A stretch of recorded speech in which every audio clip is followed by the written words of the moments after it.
Man, I feel good right now. Pumped. Show. Ladies and gentlemen, this is your boy, Deluxe Man, and you are here to watch my review of NXT Takeover Brooklyn 3. And NXT once again shows us who's the real boys who run the company. For the last 3 years, I have to say NXT Brooklyn has kicked the living hell out of SummerSlam. To me, this is SummerSlam. NXT TakeOver Brooklyn might as well be their WrestleMania. But every year, every freaking year, no matter who's in the card, NXT TakeOver Brooklyn shows us what WWE should really be like. The characters, the matches, the stories, the commentary, the crowds, everything. Everything you can want from WWE is found on NXT. And this year was no different. I am so happy I saw this show. I am excited. You know when you just get done watching a great movie or like a great show or whatever that's so awesome, it just makes you want to do something. I feel so energetic right now. I'm excited. I can't wait for NXT. I have to wait 2 weeks because this upcoming Wednesday is going to be the Fallout and all that kind of stuff, and that's fine. But I am ready. I'm ready for whatever NXT has for me because after this show, there's going to be so much happening.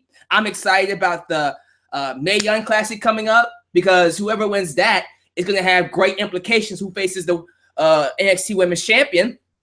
I'm excited about the upcoming NXT special in Houston, and I'm going to be there. Mark my words, I will be at that NXT TakeOver in Houston. I will be there. I am not missing that event. You are out of your mind if you think I'm going to miss that, especially with who's here now. But I got to give this show probably one of the highest grades I've given NXT TakeOver since when was the last show I gave this to? Was it Dallas or was it Our Evolution? I don't remember. No, I think it was the first Brooklyn. Whatever I gave an NXT TakeOver an A, that's the last time I did it. But this is the first A I've given to pretty much any WWE event, whether it's NXT or main roster, in a long time. NXT TakeOver Brooklyn 3 gets a straight up A from me. I loved this show. Great matches, good to great matches, excuse me.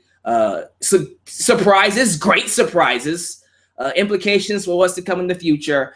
Awesome crowd, awesome commentary. We had Corey Graves and Jim Ross make special appearances. Jim Ross and Mauro Ranallo were on the same commentary desk. That's our WrestleMania commentary team right there. Jim Ross and Mauro Ranallo were calling a match together, ladies and gentlemen. What else can I say? So many good things to talk about. Let's not waste any more time. Let's get right into it. Let's talk about NXT TakeOver Brooklyn 3. Wait, I completely forgot about something very important. Before I get into any of that, as you guys know, subscribe, like me here on YouTube. Let's get this video to 300 likes. Hashtag 300 likes. That is the goal for all of my videos. If you can get over 300 likes, wonderful. But 300 likes, ladies and gentlemen. And of course, share. Get this video out there. Help your boy get noticed here on YouTube. Buy my t-shirt at Pro Wrestling Tees, of course. If you would like to donate to my Patreon and my PayPal down below. And most importantly, like me on Facebook and follow me on Twitter. I always tweet during wrestling shows, especially this one. All right, let's get to it. We kick things off with the opening contest between Mr. Wrestling, Johnny Gargano, and of course, Andrade Cien with his new manager, Zelina Vega. I gotta say something. This match, before we even saw it, before it was even happening, I knew it was gonna be good. I had an idea of it being a strong opener. I never thought it was gonna be this good. The kind of match we got from these two, I would expect from a higher placement on the card. I would expect this from like the main event or like somewhere in the middle of the show. I didn't think these two were going to have this great of a freaking match. These two went out there and tore it up in the opening contest. Grappling, mat wrestling, high flying, you name it. I thought these two had an amazing match. People are calling it the best opening out of any NXT TakeOver we've gotten. I don't think I'll go that far. It's close. I think the best opener, in my opinion, is still Sami Zayn versus Cesaro from the very first NXT TakeOver. That was NXT TakeOver Arrival. That, to me, is still the best one. But this is number 2. Absolutely. This is definitely number 2. But one of the best, for sure. Definitely one of the best NXT TakeOvers. I can't praise it enough. I loved everything in this match. And I loved the ending. I loved how Andrade got the victory, the dirty victory over Johnny Gargano, or Johnny Wrestling. We see Johnny getting ready to use his super kick, the same super kick he used when he was in DIY. Zelina throws in a DIY shirt. Gargano understandably gets distracted, looks at it, and then before he knows it, kick in the face. I think it's like a DDT. I forgot what kind. Hammerlock DDT. Pins a 1, 2, 3. Andrade gets the victory, establishing his alliance with Zelina, which is very important. You want the heel to feel like he's a lot better because he got this manager, and the manager has been helping out Andrade. He's basically been undefeated since he's had Zelina. He's on a roll here, and I think, honestly, it was the best move. Johnny doesn't need this victory. He's over. He was massively over with Brooklyn. He's massively over with everybody. Every place he goes, Johnny Wrestling, people love him. So a loss here is not going to hurt him, especially since it's dirty. It's a dirty loss, heavily protected loss. I love it. I thought it was great, and it actually adds more to the story with him and Tommaso Ciampa. When Ciampa returns, that match between those two, ooh, be ready for a classic. I'm expecting those two to tear the house down when they finally have a match. I think, honestly, it should be for the NXT Championship. Will it be? We don't know. If I had it my way, it would be, because I don't see anything topping that match when it happens. But that's to come. Regardless of when it happens, this match itself, amazing. Amazing opener. Next, I believe we got the Tag Team Championship. And by the way, if someone donates, if someone does a super chat and I miss it, I apologize, because I'm so focused on what I have here on my screen. But let me know, fans, if someone's doing a super chat, because I want to catch all super chat requests here. But getting back to the review, the second match on the show was a Tag Team Championship match. NXT Tag Team Championships. The Authors of Pain taking on Sanity. I'll admit, going into this match, I didn't really care, because it was two heel groups that really didn't give me a reason to want to root for the other. Yes, we've seen this before. We saw it with the Shield and the Wyatt family in 2014. And that was match of the year for WWE for sure. We've seen this formula work. But the thing is, we had to have a dog in the fight. And I didn't have one when it came to this match. With that said, I was blown away by how great this match was. I've been blown away twice in the same night. The first match I had a certain expectation for, it surpassed it. This one I had an even lower expectation for, and that surpassed it. This match was great. This tag match was insane. Man, these two tag teams beat the hell out of each other. I loved, first off, that Sandy followed the Freebird rule. Those of you who don't know your history, the Fabulous Freebirds, legendary tag team, had 3 men in their group. And when they defended their belts or they had tag teams, they would swap between the people in their group. They had 3 men, and each match, whether they're tag team champions or not, they would have a different set. We see that with the New Day nowadays. You know, now I think, if I'm not mistaken, we're going to do that with Sandy now. So now that they're spoiler alert, they're your new NXT Tag Team Champions. Now that they're Tag Team Champions, maybe, just maybe, We will see Eric Young and Alexander Wolf, or Alexander Wolf and Killian Dane, or Killian Dane and Eric Young. That's fine with me. I'm cool with that. I think that makes them a lot more dangerous. I think in this day and age, why not? I'm cool with it. It's not being used all that much anyways.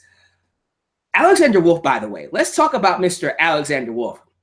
I think this was his coming out party. I've never really been all that impressed with him. I just saw him as somebody that was crazy. I never really thought he was somebody I would look at and go, ooh, I gotta buy his t-shirt. I still don't feel that way. Although Sanity is, ooh, I'm getting really close to buying a t-shirt from them. With that said, I feel like he really showed me something in this match. He was a maniac. Suplexing boys, dropping boys, flying across the ring. It was really cool. Flying outside of the ring. He really showed up in this match. And he hung. He hung very well with Eric Young, who was clearly the star of this match. Eric Young replaced Killian Dane. It was going to be Killian Dane and Alexander Wolf, but using the freeboard rule, Eric Young stepped in and took his place. And as a result, we got some wackiness. My favorite moment in the match was when we see Nikki Cross climbing the ring. Crazy Nikki Cross. And referee is too distracted to look at her. She climbs on top of the turnbuckle. She flies to the outside to splash one of the members of AOP. They catch her. And the next thing you know, we see Killian Dane, big boy Killian Dane, fly across the outside with a flying crossbody and splash Nikki Cross. And I think that was Azar. I'm not too sure which one it was. But he splashed AOP member through a table with Nikki Cross. Crazy moment. Crazy, crazy moment. But that led to Eric Young getting the victory. And your new tag team champions is Sanity. Oh, but wait. There's more. After the match, we have a debuting tag team show up.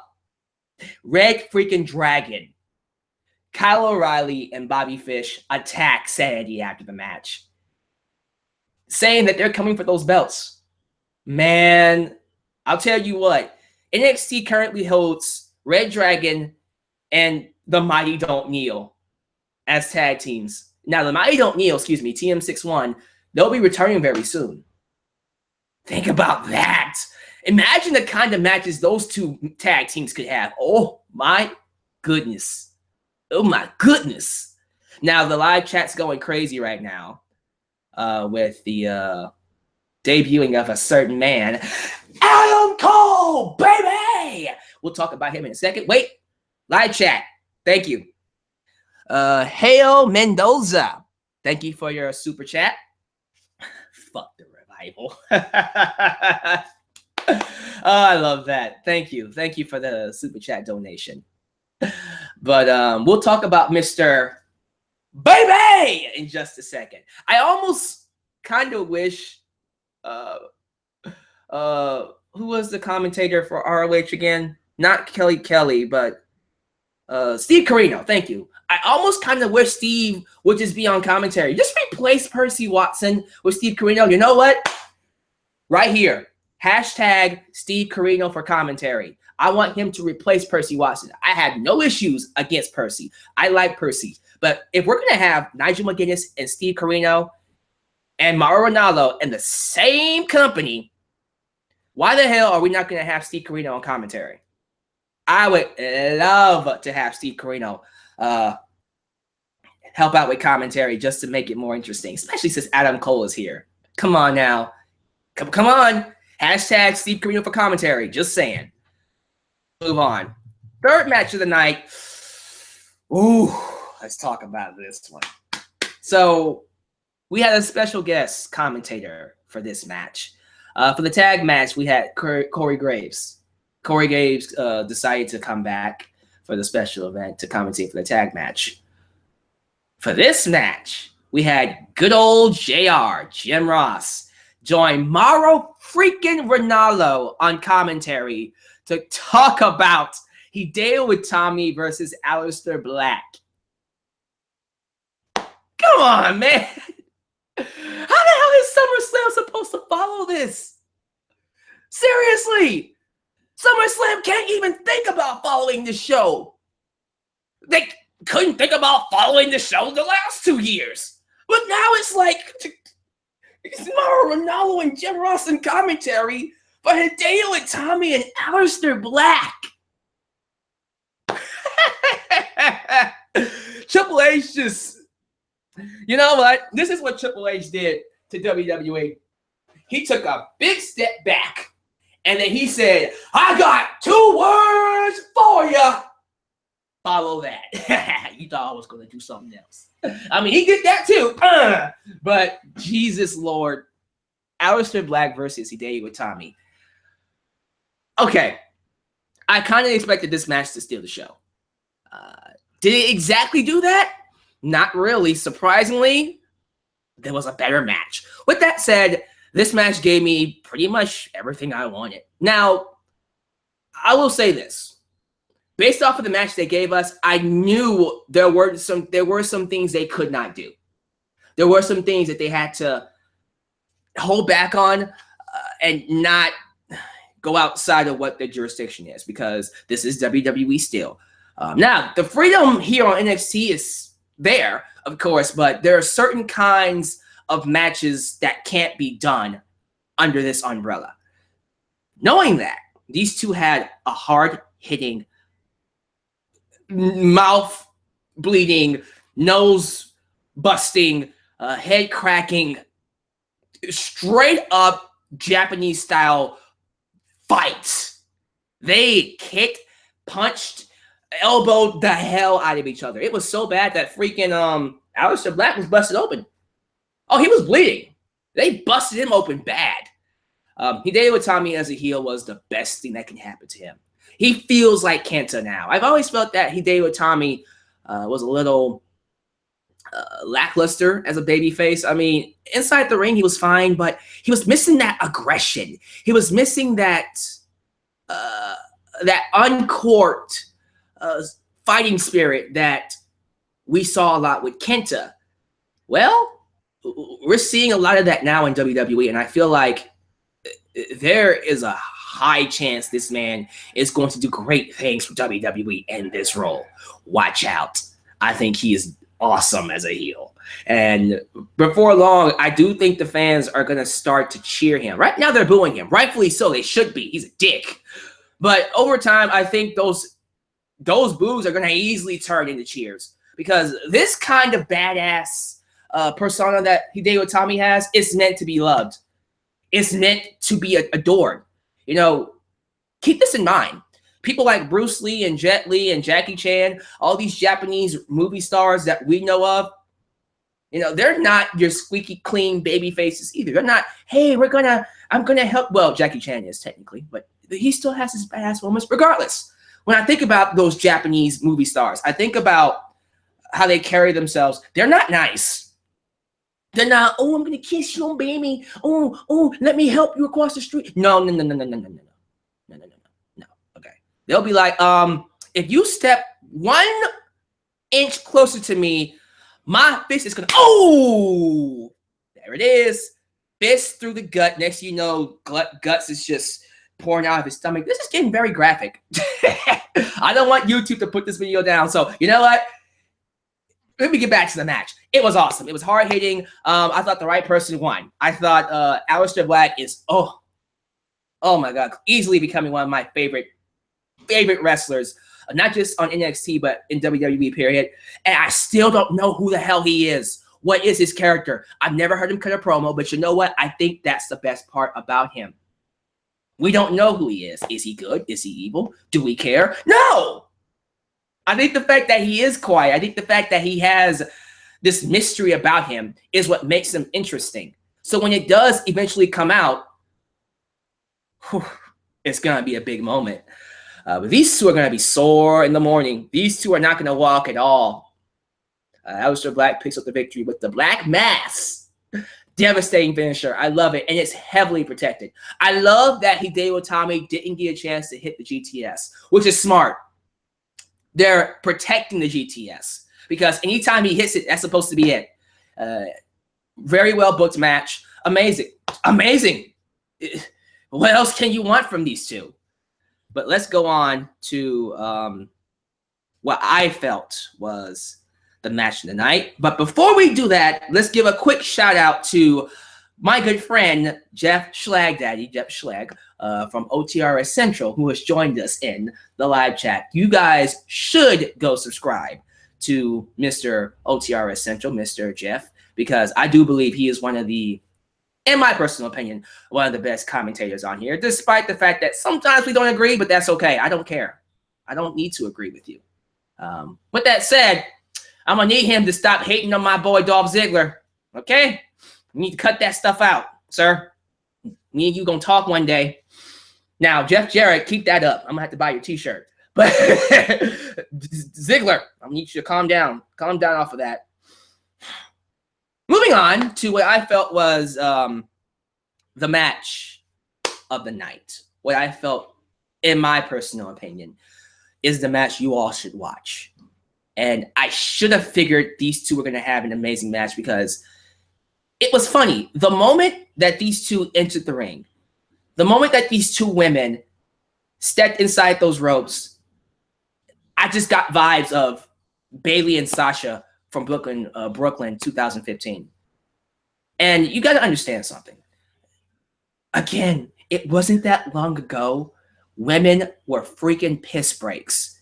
Remember the days of Alicia Fox and Cameron, or Brie Bella and Eva Marie, and six women tags, and boring characters only used to plug the reality TV show Total Divas or Total Bellas. Remember those days? Well, ladies and gentlemen, I think it's official. Those days are dead. At least here in NXT, probably in WWE, period, because I haven't felt that way about the women in a long time. And when I saw Asuka and Ember Moon enter this match, it just hit me. It finally hit me that, you know what? I'm actually at a stage where I am not even thinking about, oh, this is a great women's match. This is an awesome women's match. No, I'm telling myself, this is a great match. This is an awesome match. I don't see women. I see competitors. And Asuka and Ember Moon, to me, showed us why. They showed us why that mentality should stick going forward. Because these two stole the show. Best match in the show. Yeah. Asuka and Ember Moon had the best match of the night. Anybody will tell you that. Right from the get-go, the bell rings. Freaking Ember Moon hits a flying, was that a flying heel kick or something like that? She knocks Asuka out within the first second, and it was beat for beat for beat for beat, fast-paced action. There was no feeling of, oh, this match is slowing down at any moment. At any moment.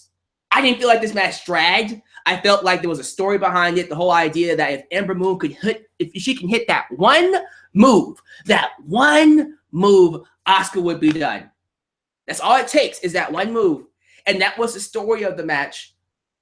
And then she hits it. Finally, Ember Moon counters Asuka, gets the best of her in every kind of way. And then she finally hits the Eclipse. She hits that top rope stunner. And then Asuka kicks out. And then Ember Moon's reaction was beautiful. Because it's one of those things where you basically empty your arsenal. You hit them with nukes. You hit them with bazookas. You hit them with machine guns and whatever you have. It's like, DBZ reference, it's like Vegeta taking on Cell, during the Cell sagas. Vegeta's going for the Final Flash, the debut of the Final Flash.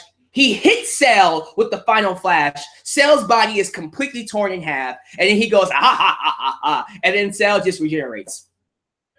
That is the feeling that Ember Moon had. That feeling of, oh my God, this bitch just kicked out of my finisher.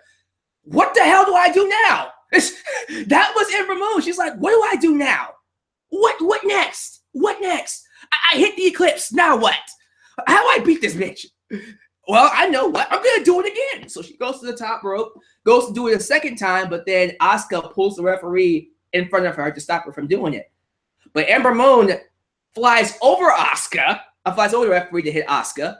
Asuka catches her and rolls her up, grabs the tights, and I love that the referee on the second count stopped the count to break up the hold because he saw the tights. I have not seen that in a long time. I'm so tired of referees not seeing that. You know, anytime someone grabs the tights, it's like, oh man, they're either gonna kick out or they just win. No, referee saw it and said, no, I'm not counting that. And then immediately, boom, Ember Moon hits a super kick. And I thought that was it. I'm like, ooh, 1, 2. Asuka kicks out. And then she follows it up into the chicken wing. And, oh, my heart broke for Ember Moon when she tapped out. Ember Moon taps out to the Asuka lock. Asuka retains and continues her amazing streak as NXT Women's Champion. Holy crap.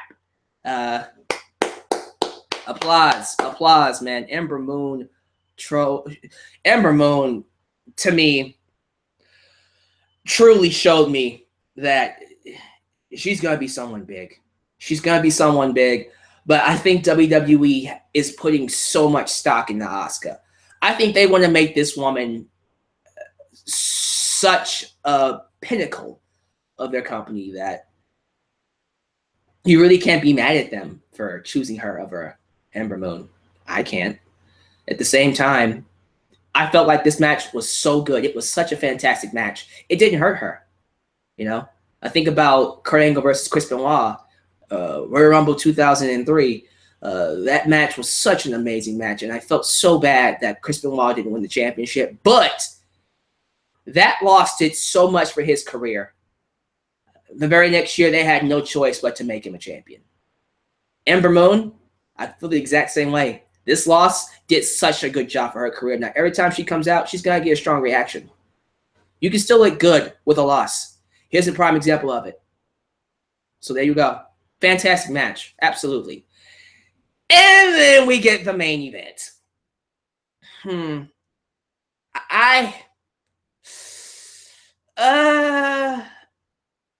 I'll say this.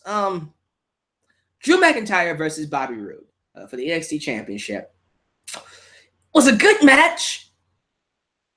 Very old school, very textbook wrestling based, the typical WWE styled match.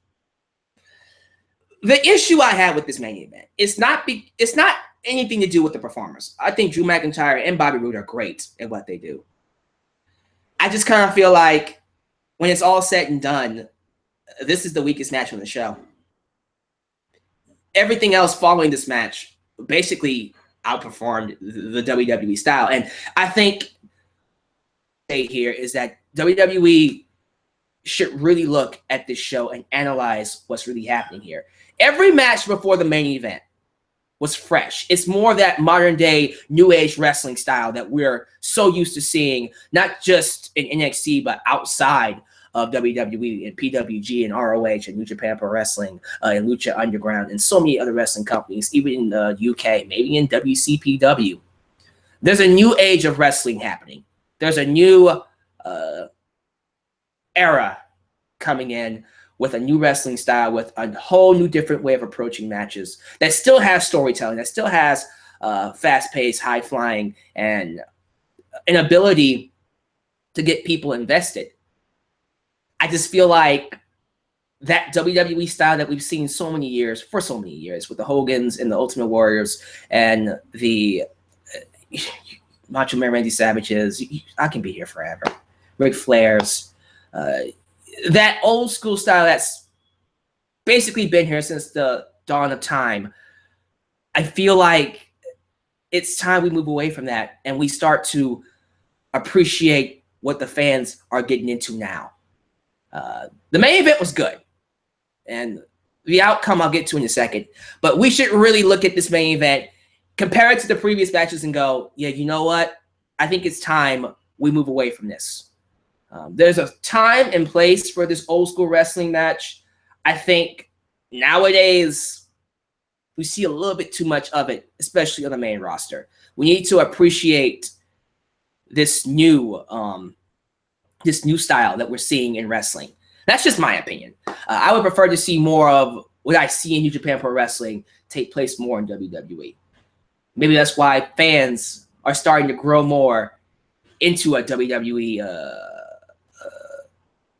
NXT kind of style than they are the WWE main roster style. With that said, Drew McIntyre is your new NXT champion. Unfortunately, he didn't get a chance to celebrate because as soon as he won the belt, and I love that this was happening when the caption showed, because a lot of people just turn off the show when the caption happens. I'll be honest with you. I turned it off. As soon as the caption showed up, I turned it off and I was trying to get here. But then I went on Twitter and saw people going crazy for Adam Cole. So I turned it right back on. And I saw Kyle O'Reilly and Bobby Fish staring at Drew McIntyre. And as soon as I saw those two, I went, where is he? Where is he? Adam Cole runs in from the audience and beats the living hell out of Drew McIntyre. He beats him down. Wonderful. And then, of course, after he beats him down, we see Adam Cole standing next to Kyle O'Reilly and Bobby Fish. We have a new stable at NXT, and it's being led by, everyone say it with me, Adam Cole, baby! Yeah! That's how you end the show. That's how you end the show. I'm excited. I can't wait for NXT, the new episodes, the new tapings when they come out. I'm not going to look at them because I don't like to spoil myself, but I'm excited for this. Adam Cole is in NXT. So many things are gonna pop off, and I can't wait for it. What does this mean for people like Bobby Roode and Hideo Itami?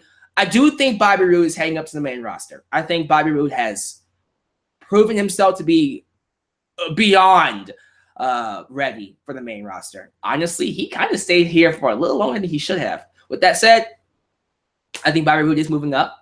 I do think AOP is also moving up. I think Authors of Pain should be debuting on SmackDown or Raw soon.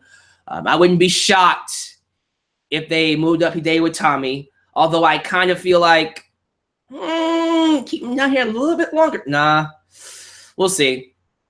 I don't know about Hideo Itami. They might go ahead and move him up. There's nothing else for him to do, really.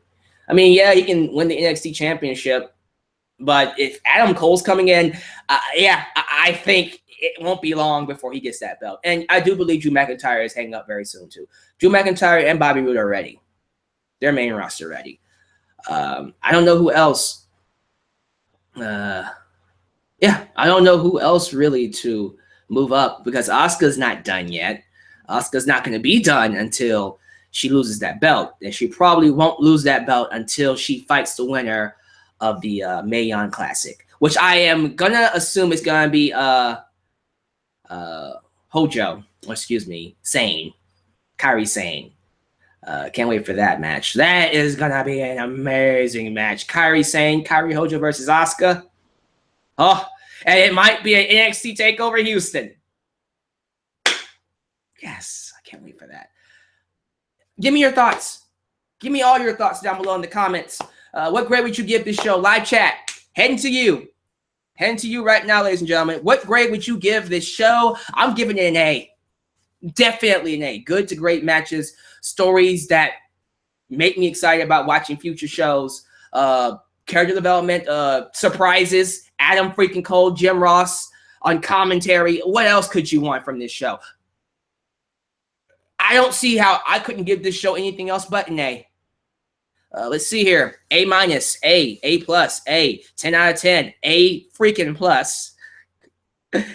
A plus, perfect 10. I love that. Let's see. A plus, A plus, A for Asuka, A all the way. Great show. S rank, calm down. This is from Sonic WWE. Sonic X WWE. Of course, he would give it an S rank. Sonic fanboy, but I love you. A for Asuka. SummerSlam is gonna suck. Yeah. SummerSlam is gonna have some trouble following this. I don't see how SummerSlam can follow this show at all. Seriously, how the hell can SummerSlam follow the show? It's not. Let me give you a spoiler warning. If you are expecting SummerSlam to follow NXT Takeover, don't. It's not gonna happen. We got 4 hours. Excuse me. We got a 4-hour main show, but we got a 2-hour pre-show. So 6 hours, 13 matches. None of them, and I guarantee you, none of them are going to be able to create a show that's better than NXT Takeover Brooklyn 3. Good luck. It ain't going to happen. They'll try. At the same time, when it comes to SummerSlam, I just ask for a good show. Just give me a good show and I'll be fine. But yeah, you're not going to beat this show. So don't expect it. Thank you guys for watching. Love y'all. I will see you tomorrow for my SummerSlam review after the show. And of course, as always, like, subscribe, like me on Facebook, follow me on Twitter. Check out everything down below in the description box, as well as my t-shirts from Pro Wrestling Tees. Love you guys. This is your boy, Deluxe Man, signing off in Deluxe Man's World. Peace out.